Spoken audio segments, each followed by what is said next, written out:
प्रत्येक ग्राम पंचायत के जो जनप्रतिनिधि है उनका प्रयास रहना चाहिए कि जनता से जो वादा करते हैं हम उस पर हमेशा खरा उतरने की कोशिश करें और ज्यादा से ज्यादा सरकार की योजनाओं का लाभ जनता तक पहुंचाने का प्रयास करें। जो भी मेरे प्रियजन या रिश्तेदार या जो मेरे गांव की प्रजातंत्र जितने भी लोग हैं उन सबको मैं होली की हार्दिक शुभकामनाएं देता हूं और भगवान से यही प्रार्थना करता हूं कि दिन दूनी और रात चौगुनी सब मेरे भाई है वो प्रगति करता रहे और सभी को होली की बहुत बहुत शुभकामनाएं।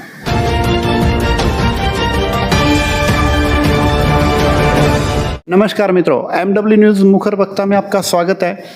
जैसा कि आप जानते हैं कि हम आपको अनेक जनप्रतिनिधियों से रूबरू करवाते हैं, ऐसी शख्सियत से रूबरू करवाते हैं जिन्होंने अपने जीवन के अंदर समाज को एक अलग दिशा में ले जाने का प्रयास किया हो और वो कहीं ना कहीं सफल भी हुए हों।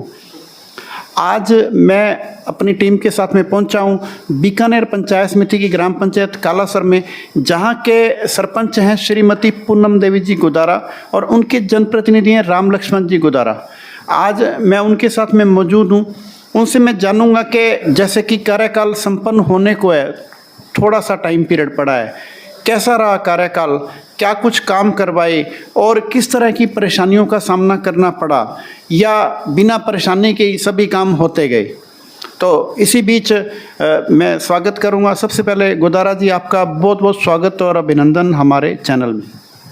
थैंक यू MW न्यूज़ को, जिन्होंने आज कालासर में मुख्य जो मुद्दा है वो न्यूज़ के न्यूज़ में जन जन तक पहुंचाएंगे, उसके लिए बधाई हो। बहुत बहुत धन्यवाद। तो गुदारा जी, सबसे पहले मैं आपके बारे में जानना चाहूँगा कि आप अपना थोड़ा परिचय दीजिए।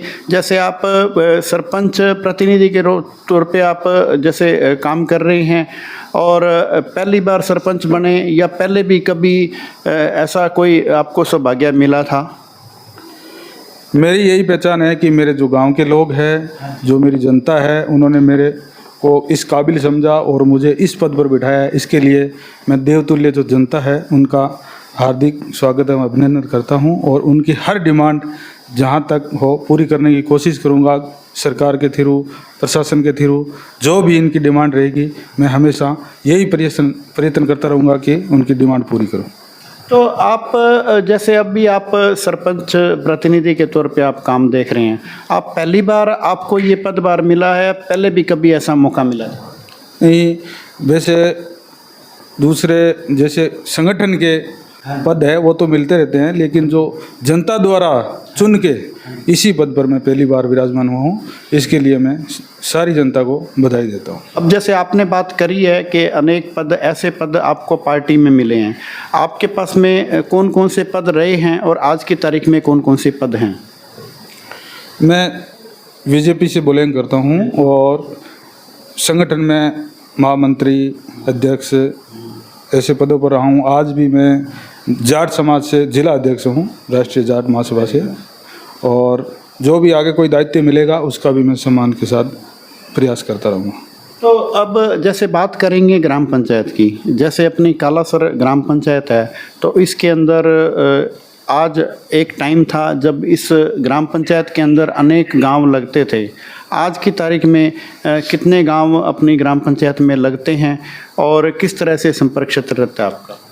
पंचायत मुख्यालय तो हमारा कालासर है और कालासर पंचायत में एक सवाईसर है, एक दोलेरा है और कुछ JMD वगैरह चक भी है, और ये सब हमारे कालासर बड़ी पंचायत है। 5000 के लगभग वोट है और बड़ी पंचायत है। इसका मतलब विकास करने का बहुत बड़ा स्कोप है, इसमें कितना भी विकास हम कर सकते हैं नरेगा थ्रू, तो इसमें ज़्यादा से ज़्यादा प्रयास कर रहे हैं। तो गुदारा जी, ज़्यादा से ज़्यादा विकास इस ग्राम पंचायत में करवाए जा सकते हैं। बात करें आपने अपने कार्यकाल के अंदर लगभग 5 साल होने को हैं, लगभग क्या कुछ मुख्य क्या क्या काम करवाए हैं? मुख्य कामों में सर, अपने एक तो लाइब्रेरी बनाई है जो बच्चों की शिक्षा को लेकर बहुत बड़ा एक योगदान है गांव के लिए, और स्कूल में भी एक बड़ी बिल्डिंग बना रहे हैं, उसमें भी मतलब आज बच्चों को शिक्षा के लिए सुविधाएं मिलेगी। और जैसे पानी से लेकर पानी की पाइपलाइन पूरे तीनों गांव में बिछा दी गई है, टंकियां तीनों गांव में बन गई है, और रोडों को काम भी बड़े स्तर पर किया है। मेरे कार्यकाल में लगभग 150 किलोमीटर नरेगा के तहत रोडें बनी है और सीसी ब्लॉक है, आरसीसी है, डामर रोड हैं, ये भी बनी है। दूसरे बजट से भी हम प्रयास करते रहते हैं, पीडब्ल्यूडी है, पीएचडी है, उनसे भी विकास के लिए सारे काम कराने के लिए प्रयासरत रहते हैं। और लाइट से संबंधित जो भी दूर दूर की ढाणियाँ थी, दूर गांव के आसपास जो दूर दूर घर थे, सब में लाइट का कनेक्शन करवाया है। और सब जो गांव से दूर दूर तक घर थे उनके रोड का, लाइट का, पानी का सारा काम व्यवस्थित तरीके से करवाया है। और आगे भी जो भी डिमांड आएगी उसमें हम प्रयास करेंगे कि ज़्यादा से ज़्यादा काम विकास के तौर पर हो। बात करें गोदारा जी, जैसे ये तो आपने बहुत ही शानदार जैसे काम आपने गिनाए हैं और बताया, जैसे स्कोप भी काफ़ी है काम करवाने के लिए। आपने शिक्षा के क्षेत्र में भी विशेष ध्यान दिया है और पानी को लेकर भी आपने काफ़ी ध्यान दिया और बिजली को लेकर भी और सड़कों को लेकर भी, मतलब आपने हर स्तर पर प्रत्येक काम करवाने का प्रयास किया है। विशेष रूप से बात करें अब जैसे शिक्षा को लेके, लाइब्रेरी जैसे आपने बताया, शिक्षा में जो आपने जो लाइब्रेरी बनाई है या अन्य काम किया उसके बारे में थोड़ा विस्तार से बताएं भी। लाइब्रेरी किस तरीके से बनी है, उसमें कितने बच्चों को प्रवेश मिला हुआ है और कितने उसकी स्ट्रेंथ होने की संभावनाएं हैं? सर, लाइब्रेरी है जो लाइब्रेरी के लिए हमने बहुत प्रयास किया था और ये कालासर की जो लाइब्रेरी है वो बीकानेर जिले की पहली लाइब्रेरी है, प्रथम लाइब्रेरी है। उसको सेक्शन करवाने के लिए हमने कलेक्टर से गुंजारिश की थी और हमारे संबंध अच्छे हैं अधिकारी से और नेताओं से, तो उन्होंने भी कालासर को चूज किया है। प्रथम लाइब्रेरी के लिए मुझे बहुत गर्व है कि प्रथम लाइब्रेरी कालासर को मिली। और इसके लिए जयपुर में एक बहुत बड़ा इवेंट था, उसमें कालासर ग्राम पंचायत को सम्मानित किया था। और बीकानेर में जो पिछली 15 अगस्त को जिले लेवल पर जो सम्मानित हुई थी वो भी कालासर ग्राम पंचायत थी। और इसके बाद में एक ईटीवी राजस्थान का बहुत बड़ा इवेंट था बीकानेर में, पूरे राजस्थान लेवल पर, उसमें भी कालासर ग्राम पंचायत को सम्मानित किया गया। तो इसके लिए मैं सभी जनता को धन्यवाद देता हूं कि जिन्होंने इतना मेरा साथ दिया और साथ देने से मैंने विकास के पहिए लगाए हैं। उसके लिए मुझे और मेरे गांव को गर्व महसूस होता है कि हमने सभी जगह अवार्ड लेके गांव का नाम रोशन किया है और आगे भी करते रहेंगे। जिला स्तर पर भी आपने ग्राम पंचायत को सम्मानित करवाया और स्टेट स्तर पर भी आपने जैसे सम्मानित करवाया। ये तो वास्तव में गौरवान्वित होने का जो विषय है कि मतलब प्रत्येक ग्रामवासी को अपने इस ग्राम में रहने के अंदर उनको गर्व महसूस होता है। जिस तरह से आपको आप जैसे ग्राम पंचायत में सरपंच प्रतिनिधि के तौर पर काम कर रहे हो, जिस तरह से आपको गर्व महसूस हो रहा है, उसी तरह यहाँ की जो ग्राम पंचायत वासी हैं उनको भी काफ़ी गर्व महसूस होता होगा। मैं देख रहा हूँ गोदारा जी, आपने अपना दफ्तर भी बहुत शानदार बना रखा है। इस दफ्तर को स्टार्ट किए कब आप सरपंच प्रतिनिधि के तौर पर जब आपने कार्यभार संभाला उसके बाद में बनाया, या इससे पहले भी आपका मतलब जनता के साथ में जुड़ाव रहता था और उनके कोई किसी न किसी काम आते रहते थे? इसके बारे में थोड़ा बताएं। सर देखो, ये एक लगन होती है कि जनता की सेवा करें अपने, तो लगन के तौर पर हम कई सालों से बिल्कुल सेवाएं कर रहे थे निस्वार्थ भाव से। लेकिन ये ऑफिस हमने सरपंच बनने के बाद बनाई और इससे भी बेहतर हमने ग्राम पंचायत में सरपंच का ऑफिस है, ग्राम सेवक का ऑफिस है और एक बहुत बड़ा जो हमारे सभा भवन है, मीटिंग हॉल है, वो भी शानदार तरीके से हमने सजाया है और बनाया है। उसके लिए मुझे भी गर्व होता है कि कोई बाहर से लोग आते हैं तो आज ग्राम पंचायत को देख के वो भी अपने से शिक्षा लेके आगे बनाने का प्रयास कर रहा है। तो मुझे भी अच्छा लगता है कि कालासर का नाम कहीं न कहीं रोशन हो रहा है। तो ये जैसे गोदारा जी, आप इतनी सेवाएं देने का जो आप प्रयास कर रहे हैं और कहीं ना कहीं आप उसमें सफल भी हो रहे हैं, तो ये जो सेवाएं देने का जो आपका जो प्रयास है, वो कोई ज़िंदगी के अंदर कोई ऐसी कोई घटना घटित हुई जिस वजह से आप ग्रामीणों के लिए इतना सोचने लगे, या परिवार के संस्कार थे, क्या कारण रहा? देखो सर, हर किसी का सपना होता है कि मैं कुछ करूं गांव के लिए, परिवार के लिए, समाज के लिए। तो उसी में से एक मतलब मन में ये फीलिंग हो जाती है कि अपने कुछ बन के जनता की सेवा करें निस्वार्थ भाव से। और जहाँ तक हो कि अपने मन में होता है कि अगर वो नहीं कर सकता है तो मैं होता तो ऐसा करता ज़रूर। इसी एवज में क्या है कि ऐसे धीरे धीरे करते करते और जनता का जुड़ाव और जनता का प्रेम होता है तभी ये संभव होता है, नहीं तो कुछ नहीं होता। और जनता का प्रेम तभी मिलता है कि उनका दिल जीतना पड़ता है, और दिल जीतेंगे तभी अपने को वोट मिलेगा, और वोट की ही ताकत है जो अपने आज ये सब करने को मतलब संपन्न है और सक्षम है। तो इसीलिए जनता ने हम पर भरोसा किया, और हम भी ये ज़्यादा से ज़्यादा प्रयास कर रहे हैं कि जनता के वादों पर हम खरा उतरें, और यही प्रयास आगे भी जारी रहेगा। तो जैसे आपने अनेक काम करवाए, सम्मानित भी हुए, ग्राम पंचायत सम्मानित भी हुई अनेक जगह पर। जैसे अभी कार्यकाल लगभग किनारे पर है, थोड़ा टाइम बचा है, तो इस कार्यकाल के बीच में कोई ऐसा कोई काम खटकता है जो मतलब जिसको आप करवा नहीं पा रहे हैं, कारण चाहे कोई भी रहा हो, चाहे बजट का अभाव हो, चाहे कोई अन्य और कोई कारण हो, कोई ऐसा काम हो जो आप नहीं करवा पा रहे हो, तो उसके बारे में थोड़ा बतावें ताकि उसको एक योजना के रूप में लेके चलने का विचार। सर वैसे मेरा एक सबसे बड़ा सपना भी था और जनता की डिमांड भी थी, लेकिन उसमें कुछ अड़चनें आने से कि वो काम लग रहा है कि हमारा संपूर्ण नहीं हो रहा है। उसके लिए खेद है हमें, क्योंकि जो हमारी गांव की सबसे बड़ी समस्या थी वो आबादी की थी, और आबादी के अंदर जगह नहीं होने के कारण बाहर जो आबादी का विस्तार करवाना था वो क्या है कि हमारे आसपास सारी गोचर होने की वजह से वो नहीं हो रही है। और गोचर सरकार ने एक बार ज़रूर एक आदेश आया था कि गोचर को आप आबादी में कन्वर्जन करके गोचर को कहीं और जगह शिफ्ट कर दो, लेकिन वो किसी कारण से सरकार के आदेशों को आंदोलन के रूप में करके और हमारी जनता ने उन प्रस्तावों को खारिज करवा दिया, जिससे क्या है कि गोचर को कोई फोड़ नहीं सकता। गोचर है वो यथास्थिति पर रहेगी, और गोचर के अंदर ही घर है लोगों के, 100-150 घर हमारे गांव में भी है। उनको क्या है कि पट्टा देने का जो सपना था वो पूरा नहीं हो रहा है, इसके लिए हमें बहुत बड़ा खेद है, और आगे प्रयास करेंगे। हो सकता है कोई ऐसा गवर्नमेंट का आदेश आ जाए या ऐसा कोई कभी संभव हुआ तो ये ज़रूर करेंगे, ये एक हमारी हार्दिक इच्छा है।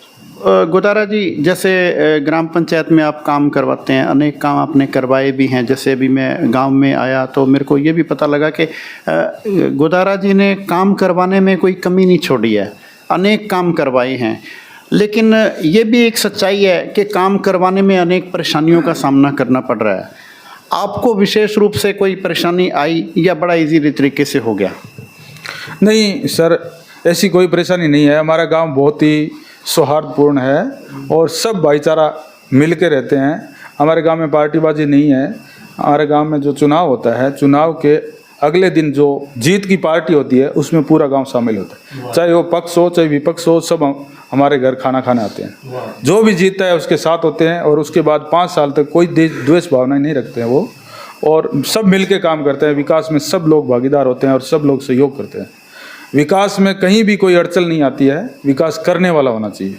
आप इस कार्यकाल की बात करें तो आपका जैसे सरपंच प्रतिनिधि के रूप में आप देख रहे हो, तो अनेक बार क्या होता है कि जैसे अनेक सरपंचों से, जैसे सरपंच के प्रतिनिधियों से हम लोग जैसे मिलते हैं तो एक बहुत बड़ी समस्या आती है टेंडर प्रक्रिया को लेके, कि टेंडर प्रक्रिया के क्या मानते हैं आपकी टेंडर प्रक्रिया सही है या कोई परेशानी आपको आई, उसके बारे में क्या कहना चाहेंगे आप?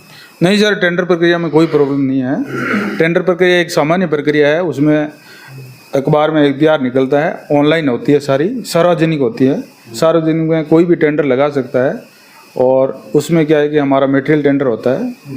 मटेरियल टेंडर में वो कोई भी फर्म आगे टेंडर लगा सकती है, और काम उसमें ग्राम की जो कमेटी होती है वही करवाती है, एजेंसी करवाती है, और उसमें सारे नॉर्म्स जो पूरे होते हैं वो अपना टेंडर लगा के कार्य पूर्ण करते हैं। अगर वो बाई चांस कार्य पूर्ण करने में सक्षम नहीं है तो उसको ब्लैक लिस्ट कर दिया जाता है, और लगभग ऐसे होते हैं जो सक्षम लोग होते हैं वही टेंडर लगाते हैं उसमें, और उसमें कोई प्रॉब्लम या परेशानी वाली कोई बात नहीं है। अनेक बार ऐसा होता है कि ब्लैक लिस्टेड करने के फर्म को ब्लैक लिस्टेड करने में काफ़ी समय बीत जाता है, ऐसा कोई समस्या आपको आई? नहीं सर, हमारे यहाँ तो कोई ऐसी फर्म आई नहीं जो हमारा मतलब कोई काम करने में असक्षम थी, सब सक्षम थी। हमारे यहाँ तो कोई ऐसी फर्म ही नहीं आई जिसने कभी मतलब ब्लैक लिस्ट करने की नौबत आई है। टेंडर प्रक्रिया को लेके आपको कोई समस्या आई नहीं? क्योंकि अनेक जैसे कुछ पंचायतों, अनेक पंचायतों में समस्या आई, आपको नहीं आई, ये तो बहुत ही आप सौभाग्यशाली हैं। तो अब बात करेंगे हरियाणा राजस्थान के तहत अनेक पौधे लगाए गए और आपको कितना लक्ष्य दिया गया और आपने उसमें कितनी पूरा उस अभियान को किस तरह से आपने उसको पूरा किया? सर, हर गांव में पेड़ पौधा लगाने का बहुत बड़ा अभियान होता है बरसात के टाइम में। तो हमारा ये प्रयास रहता है कि ज़्यादा से ज़्यादा पेड़ लगाए। और इसमें क्या है कि सरकार में एक नॉर्म्स होता है कि एक बार पेड़ लगाने के बाद में जो आगे की कंटिन्यू जो प्रक्रिया होती है उसमें सरकार के शामिल नहीं कर रखी है। और उसकी वजह से क्या है कि पेड़ पौधे एक बार अपने लगाते हैं फिर वो नष्ट हो जाता है, क्योंकि आगे उसको कम से कम अगर 3 या 5 साल तक अपने पालते पोसते हैं ना तो वो सक्षम हो जाएगा। लेकिन फिर भी हम क्या करते हैं कि जो हमारे खेल ग्राउंड है, शमशान भूमि है, स्कूल है, उसमें हमने पेड़ पौधे लगाए थे। उसमें अपने निजी आय से या अपने भामाशाहों से जैसे भी करके हमने पेड़ पौधों को पाल पोस के बड़ा किया है। आप देखोगे खेल ग्राउंड बनाया हमने, उसमें बहुत बड़े बड़े पौधे हो गए हैं, बहुत ही शानदार तरीके से पौधे लगाए हैं और वो सारे आज सक्सेस है। हालांकि राजनीति में तो आप लगातार एक्टिव हैं, आपका जैसे पार्टी से भी विशेष जुड़ाव है, अनेक पद भी आपको मिले हैं। अब लेकिन सरपंच प्रतिनिधि के तौर पे आपने पहली बार ये एक बीड़ा उठाया था जिसको आपने कहीं ना कहीं सफलता भी हासिल करी है। आपको काम करवाने में या किसी तरह के जैसे काम लेने में आपको कभी कोई परेशानी आई? कैसा लगा आपका अनुभव इस प्रतिनिधि के रूप में? बहुत ही अच्छा लग रहा है। हमारे संबंध अच्छे हैं सब जगह से, कभी हमें कोई परेशानी नहीं आई है। और जैसे जैसे हमने जो डिमांड की है वो सारी पूरी हो रही है। हमारे जो हॉस्पिटल की डिमांड थी हमारे काड़ासर में, पहले से हॉस्पिटल कंटिन्यू चल रहा है, उसमें भी हमने एक लेबर रूम बनाया है और अच्छा बेड शीट लगा के अच्छा मतलब हाईटेक बनाया है। और एक जो पशु चिकित्सालय यहाँ नहीं था वो हमारे एमएलए साहब है विश्वनाथ जी के प्रपोज से आज वो भी मंजूर हो गया है और जल्द ही उसकी बिल्डिंग चालू होने वाली है। और सवाईसर में उप स्वास्थ्य केंद्र नहीं था, उसमें हमने मंजूर करवा के 55 लाख रुपए का जो बजट है वो डिपार्टमेंट से मंजूर करवा के वो भी प्रगति पर है। और धोलेरा में जो उप स्वास्थ्य केंद्र नहीं था वो भी हमने 55 लाख रुपए का बजट जारी करवा के वो भी प्रगति पर है। और उसके एवज में जो पट्टा नहीं मिल रहा था वो हमारे एक धोलेरा में बहुत बड़े भामाशाह है, उन्होंने अपनी ज़मीन से पट्टा दे के वो भी चालू करवा दिया है। और काड़ासर में जल्द ही पशु चिकित्सालय चालू होने वाला है। ये हमारे विश्वनाथ जी का बहुत बड़ा सहयोग रहता है एमएलए साहब का। इसकी वजह से क्या है कहीं कोई अड़चन नहीं है, जो काम अपने मांगते हैं वो हैंड टू हैंड मिलता है। उसके लिए उनका भी बहुत बहुत धन्यवाद है। गौशाला की बहुत बड़ी कमी रहती है, मतलब अपने कालासर गांव की बात करें तो आसपास में गौशालाओं की कमी है। इस बारे में आप क्या कहना चाहेंगे? ये भी आपके कोई योजना में है आगे? सर, प्रयास तो यही रहेगा। हमारे बेसहारा पशु है उनका भी हम जैसे तैसे करके प्रयास कर रहे हैं कि कोई गौशाला खोली जाए जिसमें क्या है कि जो भी बेसहारा पशु है उनको रखा जाए और पानी और चारे की व्यवस्था की जाए। उसके लिए हम हमारे भामाशाह हैं और हमारे गांव के जो गणमान्य लोग हैं उन सब का सहयोग लेके हम उसको भी चालू करने का प्रयास कर रहे हैं।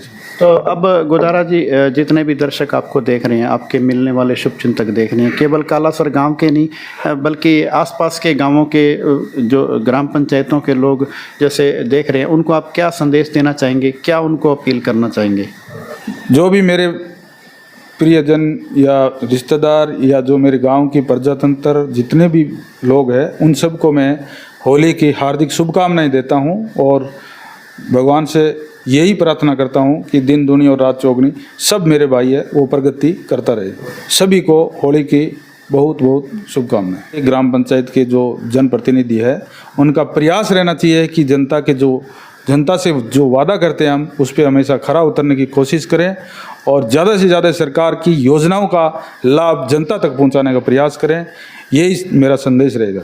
ठीक है, बहुत बहुत अच्छा लगा आपसे मिलकर। तो ये हैं कालासर ग्राम पंचायत के सरपंच श्रीमती पूनम देवी गोदारा के प्रतिनिधि राम लक्ष्मण जी गोदारा, जिनसे मिलकर बहुत अच्छा लगा। देखने को मिलता है कि वास्तव में काम बहुत हुए हैं और काम जैसे ग्रामीणों से भी जैसे हमने वार्ता करी तो उन्होंने भी हमें ये बताया कि गोदारा जी ने जितना काम करवाया है ना हमें बहुत संतुष्टि है। और दूसरा, अभी जैसे इनके मुख जुबानी भी जैसे सुना है कि मतलब अनेक बार सम्मानित हुए हैं, जिन्होंने विशेष रूप से